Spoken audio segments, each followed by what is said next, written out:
जय हिंद दोस्तों, मैं हूं हीरा परिहार और आप देख रहे हैं देशभक्त डायलॉग। चैनल को सब्सक्राइब करें, वीडियो को ज्यादा से ज्यादा शेयर करें, लाइक करें, कमेंट करें। दोस्तों यहां पर गवर्नमेंट ने यूनिफाइड पेंशन स्कीम यहां 1 अप्रैल 2025 से शुरू हो रही है, यानी कि लागू हो रही है। सभी सेंट्रल गवर्नमेंट के कर्मचारी हैं उन पर लागू हो रही है। स्टेट गवर्नमेंट भी इसको यहां पर कर सकते हैं। ऐसा रूल्स और रेगुलेशन में सभी जगह यहां पर पारित है। उसकी बात हम आगे करेंगे, इसकी भी हम क्वेरी पर बात करेंगे। लेकिन यहाँ पर कुछ क्वेरीज और रह गई थी, उन क्वेरी को यहाँ पर डाउट क्लियर करने की कोशिश करेंगे। जो सबसे बड़ा लूप है यूनिफाइड पेंशन स्कीम को लेकर, यहाँ पर वीआरएस को लेकर है, यानी कि वॉलंटियर रिटायरमेंट सर्विस, यानी कि स्वैच्छिक सेवानिवृत्ति या प्री मैच्योर रिटायरमेंट, यानी कि जो सर्विस काल है उससे पहले यहाँ पर रिटायरमेंट हो जाना। तो 60 वर्ष से पूर्व रिटायर होने पर क्या हमें पेंशन मिलेगी? डेफिनेटली 60 वर्ष से अगर पहले हम रिटायरमेंट लेते तो यहाँ पर हमको पेंशन मिलेगी। अगर आपकी 25 साल यहाँ पर पूरी सर्विस, अगर 25 ईयर से अगर हम लोग सर्विस कर लेते हैं पूरी, तो उन वाले केसेस में हम यहाँ पर फुल पेंशन पाने के हकदार होते हैं। फुल पेंशन यहाँ पर बेसिक प्लस डीए का 50% यहाँ पर फुल पेंशन होगी। अगर कोई मान ले जाए, अगर कोई 40 साल में अगर रिक्रूटमेंट लेता है, 40 साल स्टेट गवर्नमेंट के अंदर कहीं पर 40 साल एज होती है रिक्रूटमेंट, अगर 40 साल में भी अगर रिक्रूटमेंट लेता है और 20 साल सर्विस करेगा तो उसकी उम्र होती है 60 साल। तो इन वाले केसेस में वहां पर उसको फुल पेंशन नहीं मिलेगी, उसको वहां पर 40% पेंशन मिलेगी बेसिक प्लस डे का। लेकिन 60 वर्ष में पेंशन मिलेगी।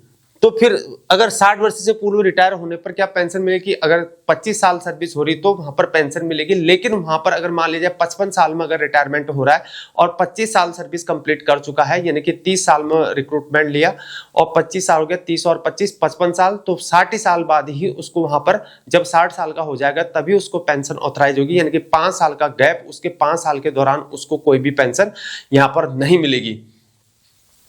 55 वर्ष में वीआरएस लेने में क्या पेंशन मिलेगी? डेफिनेटली 55 वर्ष में यहाँ पर वीआरएस लेने पर यहाँ पर पेंशन मिलेगी, यानी कि कहीं पर भी पेंशन मिलेगी। सरकार ने यहाँ पर मिनिमम पेंशन क्राइटेरिया यहाँ पर 10,000 रखा है, यानी कि 10 साल से सर्विस जो करता है मिनिमम 10 साल की सर्विस कंपलसरी करनी है। 10 साल से कम सर्विस करोगे तो कोई भी पेंशन नहीं मिलेगी।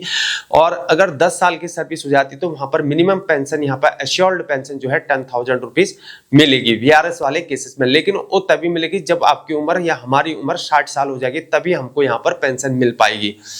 तो 55 वाले केसेस में यहाँ पर पेंशन मिलेगी। 30 साल में रिक्रूटमेंट लिया तो 30 और 25 यहाँ पर 55, तो इस वाले केसेस में फुल पेंशन मिलेगी। लेकिन 5 साल का यहाँ पर गैप रह जाएगा।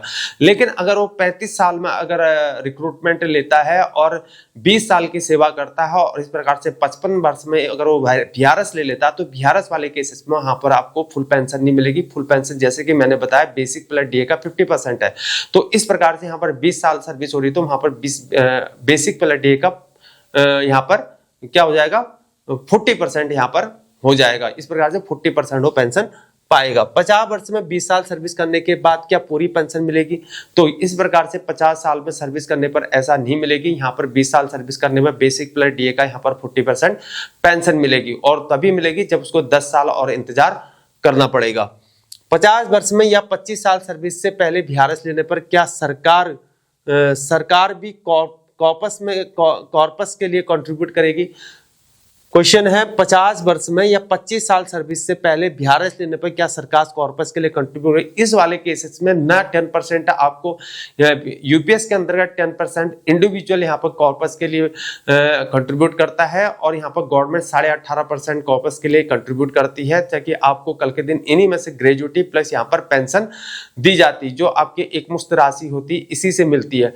तो इस वाले केसेस में जो है यहाँ पर सरकार न यहाँ पर कंट्रीब्यूट करेगी, न ही हम यहाँ पर कंट्रीब्यूट करेंगे वीआरएस वाले केसेस में। अगर रिटायर हो जाते हैं तो कोई यहाँ पर कॉर्पस के लिए जो है यहाँ पर कोई भी कंट्रीब्यूट नहीं होगा।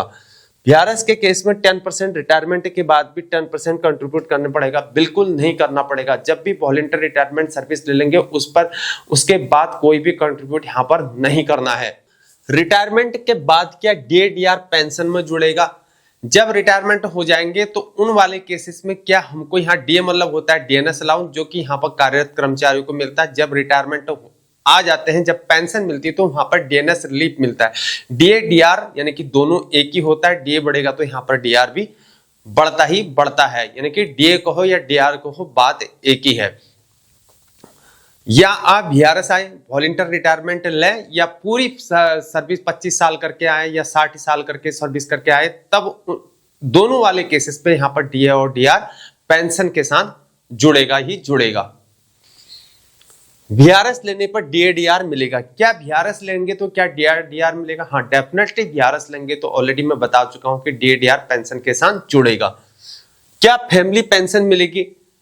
डेफिनेटली यहां पर फैमिली पेंशन यहां पर मिलेगी। दोनों वाले केसेस में वीआरएस लेंगे तब भी फैमिली पेंशन मिलेगी। जब पूरी सर्विस करेंगे, 60 साल में रिटायर होंगे, 25 साल की सर्विस पूरी करेंगे, तब भी यहां पर उन वाले केसेस में यहां पर दोनों में जो है यहां पर हमको फैमिली पेंशन मिलेगी। फैमिली पेंशन कहने का मतलब सरकार का यहां पर है कि यहां पर अगर पेंशनर के अगर यहाँ पर डेथ हो जाती है, किसी केसेस में अगर डेथ हो जाती है, घर आके डेथ हो जाती है यहाँ पर, तो उन वाले केसेस में यहाँ पर 60% जो है यहाँ पर सीधे सीधे यहाँ पर फैमिली को पेंशन मिलेगी। और जबकि एनपीएस के अंतर्गत यहाँ पर 50% पेंशन मिलती है, जबकि यहाँ पर 10% ज्यादा पेंशन मिलती है इन वाले केसेस में। और फिर उसके बाद है, क्या बच्चे स्पेशल चाइल्ड कैटेगरी में आते हैं तो क्या उनको पेंशनर या फैमिली पेंशन की मृत्यु होने पर बच्चे को पेंशन मिलेगी? तो ये क्वेश्चन इसका मतलब है कि यहाँ पर स्पेशल चाइल्ड यानी कि पेंशनर के जो यहाँ पर स्पेशल चाइल्ड का मतलब है कि डिसेबल्ड चाइल्ड यानी कि जो कोई विकलांग होते हैं, उन वाले केसेस में क्या अगर पेंशनर की मृत्यु हो जाए या उनकी वाइफ की यहाँ पर जो फैमिली पेंशनर थी उनके अगर वाइफ की यहाँ पर मृत्यु हो जाती है, तो उन वाले केसेस में क्या डिसेबल्ड चाइल्ड को पेंशन मिलेगी? तो डेफिनेटली यहाँ पर कहीं पर भी जो नोटिफिकेशन है उसमें नहीं लिखा है कि यहाँ पर डिसेबल्ड को पेंशन मिलेगी। जबकि पिछले वाले केसेस में यहाँ पर पेंशन डिसेबल्ड को चाइल्ड को मिलती थी। अगर वो डॉटर होती थी, अगर उसकी मैरिड भी हो जाती, तो उन वाले केसेस में भी यहाँ पर उसकी पेंशन चलती रहती थी। लेकिन यहाँ पर एक ड्रॉबैक है कि यहाँ पर ये पेंशन नहीं मिलेगी। क्या बच्चों को पेंशन मिलेगी ऑर्फन के केस में? अगर तो इस वाले केसेस में यहाँ पर ये रूलिंग में नहीं लिखा है कि बच्चे को यहाँ पर पेंशन मिलेगी। ओपीएस के अंतर्गत बच्चों को यहाँ पर पेंशन मिलती थी, जबकि अनाथ हो कहने का मतलब न पति है न पत्नी है, दोनों है, तो उन वाले दोनों ही केस में अगर नहीं है तो यहाँ पर पेंशन का नहीं दिया गया है। ग्रेजुएटी क्या मिलेगी? डेफिनेटली ग्रेजुएटी मिलेगी, दोनों टाइम पे यहाँ पर ग्रेजुएटी मिलेगी। उसके लिए मेरी पुरानी वीडियो जरूर देखें जिसमें पूरा डिटेल में बता रखा है कि कैलकुलेशन करके कितनी ग्रेजुएटी किस प्रकार से यहाँ पर निर्धारित होगी। क्या यूपीएस स्टेट गवर्नमेंट के कर्मचारियों पर लागू होगा? डेफिनेटली यहाँ पर स्टेट गवर्नमेंट के ऊपर छोड़ा गया है, जिससे यहाँ पर 90 लाख कर्मचारी सीधे सीधे जो है यूपीएस में यहाँ पर ट्रांसफर होते हैं, तो उनका बेनिफिट यहाँ पर हो पाएगा। हालांकि ओपीएस से जो है यहाँ पर यूपीएस कहीं पर भी यहाँ पर न यूपीएस न एनपीएस कहीं पर भी ठीक नहीं है, लेकिन यूपीएस में यहाँ पर होने पर उनको अब सरकार ने लागू ही कर दिया, तो यहाँ पर यूपीएस में उनको बेनिफिट होगा। स्टेट गवर्नमेंट सीधे चुन सकते हैं। क्या बड़े पेंशन का भार पेंशन धारकों को पड़ेगा? तो डेफिनेटली इस वाले केसेस में कहीं पर भी जो है यहाँ पर बड़े हुए पेंशन में जो है पेंशन का भार जो है यहाँ पर पेंशनर को कहीं पर भी नहीं पड़ेगा, यानी कि 18.5% जो है कंट्रीब्यूट इसमें गवर्नमेंट कर रही है ताकि इसमें भार नहीं पड़ेगा। 10% जो है यहाँ पर इंडिविजुअल कॉर्पस में जमा करेगा। क्या एरियर्स पर ब्याज मिलेगा? तो क्या होता है, जब भी हमारा कोई सरकार कोई पॉलिसी लेके आती है तो अचानक जो है यहाँ पर हमारा पैसा रुक जाता है किसी चीज में, या कोई आकस्मिक कोई चीजें हो जाती हैं जिससे जो है पैसा हमारा अटक जाता है, तो उन वाले केसेस में जो है यहाँ पर सरकार जो है उसको एरियर्स के रूप में देती है। या जब हम पेंशन आ जाते हैं तो यह डीए और डीआर होता है, तो वो भी बीच में रुक जाता है, तो उसको एरियर्स कॉल किया जाता है। तो उन वाले केसेस में क्या एरियर के केस में यहाँ पर गवर्नमेंट हमको क्या वो पैसा लेट दे रहे हैं, तो पैसा लेट देने के केस में क्या हमको गवर्नमेंट यहाँ पर इंटरेस्ट देगी उन वाले एरियर के केस में? तो डेफिनेटली उस एरियर्स के केस में यहाँ पर गवर्नमेंट हमको यहाँ पर इंटरेस्ट देगी। जो भी इंटरेस्ट उस एरियर की गणना के अनुसार जो है यहाँ पर हमको एरियर पर इंटरेस्ट दिया जाएगा, चाहे वो रिटायर आने के बाद हो या वो जब सर्विस में हो तब भी वहां पर इंटरेस्ट दिया जाएगा। पुराने पेंशनर को एरियर पर ब्याज मिलेगा? तो ये क्वेश्चन बहुत इंपॉर्टेंट है, यानी कि जो ऑलरेडी रिटायरमेंट हो चुके हैं या एनपीएस में है या पुराने पेंशनर हैं और एनपीएस में, और अगर यूपीएस में शिफ्ट होना चाह रहे हैं तो उनके लिए क्वेश्चन बहुत इंपॉर्टेंट है। पुराने पेंशनर को एरियर पर ब्याज मिलेगा?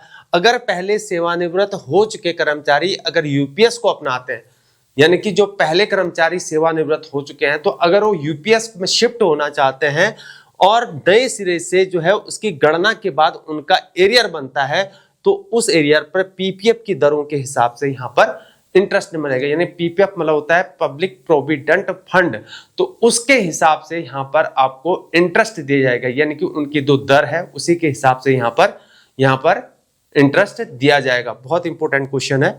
क्या बार बार पेंशन योजना, अब ये बहुत इंपॉर्टेंट है, जो एनपीएस में है अगर वो ईपीएस में शिफ्ट हो जाने तो एक मौका मिलेगा।